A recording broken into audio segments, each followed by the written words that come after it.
Hello students, today let us learn about few home appliances and how we use electricity to operate these appliances.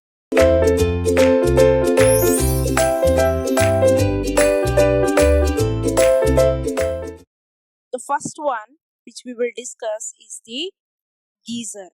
So geyser is nothing but it is a water heater which is become very common in these days.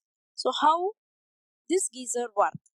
So the principle of geyser is simply the conversion of electrical energy into heat energy by using the heating elements. So principle of geyser is simply, so it will simply conversion of electrical energy into heat energy by using heating elements. So geyser raises the temperature of water through conduction of heat. So the principle of geyser is it uses conduction principle to raise the temperature of water. So it raises the temperature of water through conduction of the heat. Okay. So geyser consists of water tank fitted with two pipes, one for inlet of cold water and the other for outlet of hot water. So if you see the figure, you will be able to understand what it consists of. So geyser consists of a water tank with two pipes fitted on it. So one pipe is for inlet of cold water and the other pipe for outlet of hot water. Okay. So water tank is fitted with heating elements which are controlled by thermostats. So this water tank which a geyser has is fitted with heating elements. So there are many elements which are fitted to this tank which are controlled by thermostats. So what is the work of this thermostat? What is a thermostat? So it is a Greek word. Okay, thermos means heat and stats or status means constant. So it will maintain a constant heat and also it will ensure that the water is not heated above the set temperature value. So when you produce a geyser, you will already determine the temperature of the water to which it has to be heated. So this thermostat will control and see that the temperature of the water is not above the set temperature. So water is not heated above the set temperature value. Okay, so it will control all the other equipments of the geyser. So the tank is normally covered with some insulating material and enclosed inside a metal casing. So this water tank is covered with some insulating material insulating material does not allow the heat to escape out. So that is why this material is provided. So it is covered with some insulating material, and also the tank is enclosed in a metal casing, inside a metal casing. So here in this figure we can see two types of water heaters or geysers. Here one is the electric water heater, which is mentioned here. You can see there is a cold water inlet. This is the tank. Okay, the tank consists of inlet pipe and hot water outlet pipe. Okay, then these are the heating elements. Okay, they are nothing but rods which are present here, and they are connected to the thermostat which will control the temperature. Then there is magnesium anode. Okay, and there is a drain cock. So if you want to repair it, you have to see that the water is drained from this cock. Then there is a so power supply. So when the power is supplied to this, the rods or the coils which are present inside the geyser will get heated up, and the heat is controlled with the help of this thermostat. Okay, this heat is transferred to the water which is present inside the tank through conduction. Okay, so by this the water gets heated up, and there is a water outlet pipe which is connected to the tap. Okay, so you can receive the hot water from there. The same way, this is a gas fired water heater. Okay, so there is a gas burner here, and there is a glass lined tank. Okay, you can see insulation is provided here, and here there is a gas supply. So here we are not using electricity, but we are using gas, as in the LPG which we are using for cooking purpose. So this consists of dip tubes, okay, flue baffles. So the same way it also has a inlet pipe and a water outlet, and vent is provided for escaping of the excess heat. Okay, so there is a control valve here because there is no thermostat. So this is the difference between the electric water heater and a gas fired water heater. Okay, so now the next home appliances which we will study is the electric iron. So what does this electric iron do? This electric iron uses electric current and heats up a coil inside it. So electric iron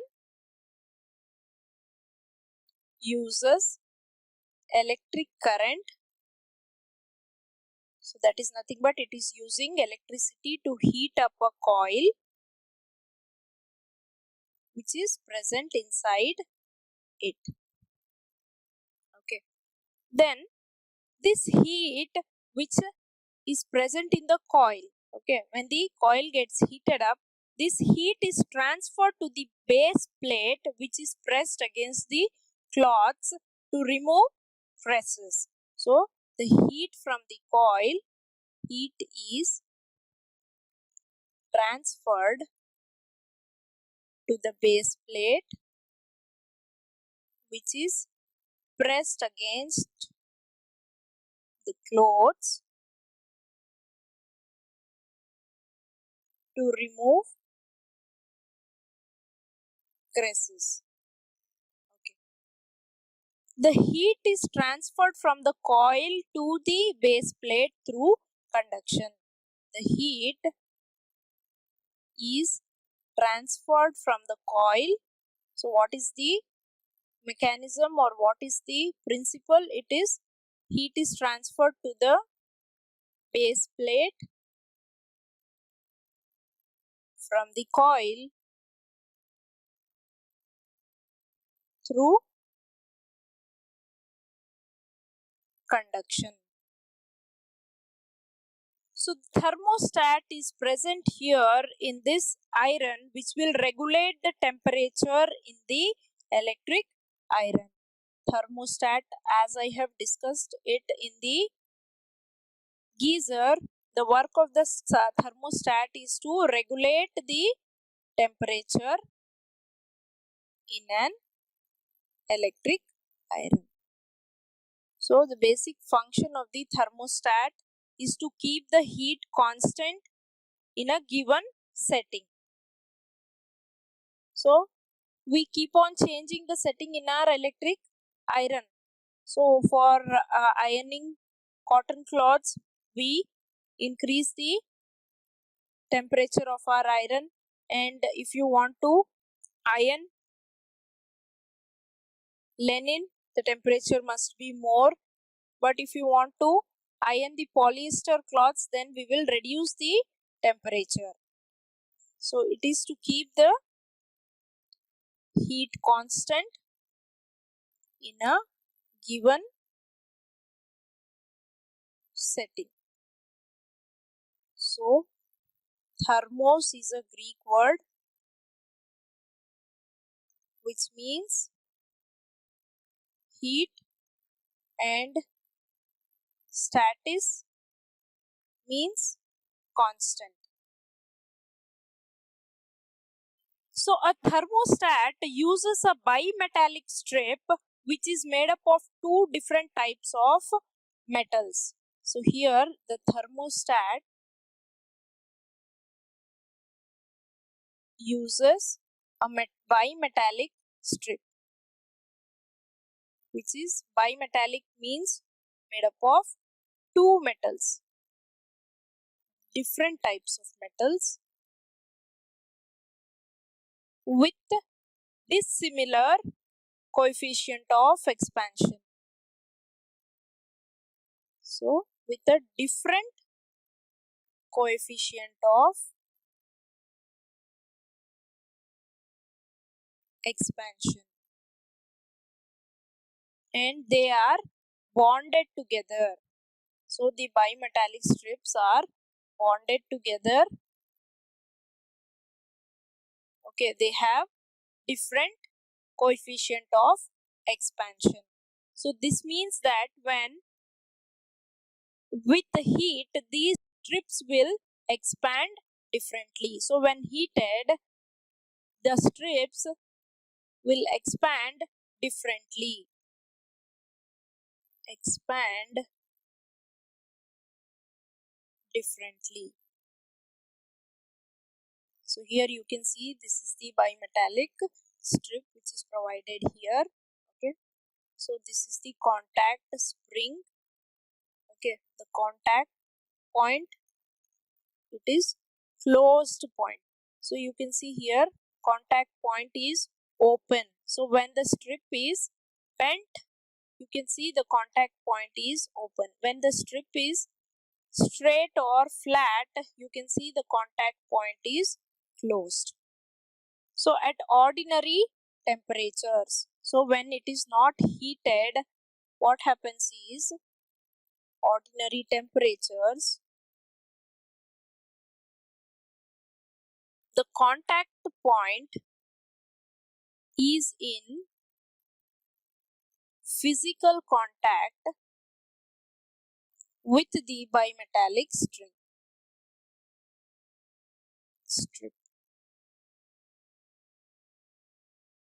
Okay. When the temperature of the iron exceeds a certain limit, then the strip begins to bend towards the metal with a lower coefficient of expansion. So when temperature is increased, temperature of the iron is exceeded or exceeds to a certain level, so there is a certain limit, then what happens? The strip begins to bend towards the metal with a lower coefficient of expansion. So as a result, what happens is the strip ceases to be physically connected to the contact point. So when the temperature is increased, what happens is, as a result, the strip ceases, stops to be physically connected to the contact point, and the circuit opens and current ceases to flow.